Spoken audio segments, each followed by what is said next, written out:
Ngalan mo'y di kilala, ngunit sa'min ikaw ang bida. Tao sa'yo'y nagagalak, sa buhay mo'y maniniwala. Iboto natin siya, siya ang ating For every vaccine, vulnerable tayo sa coagulation mechanism problem. So magkakaroon po ng blood clot. Kasi nga, So pwedeng magkaroon ka ng blood clot pero hindi magiging dangerous naman para sa yun.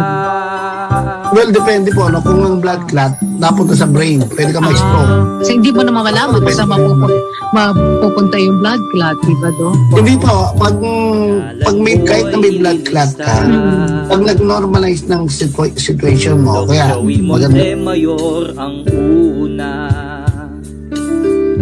sa balota itatala ang pagbabago sa kasaysayan.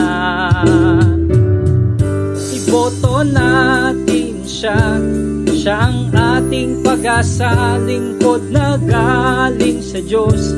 Dala niya'y serbisyong lubos, ako ay maghihintay upang aking maitala ngalan mo sa balota.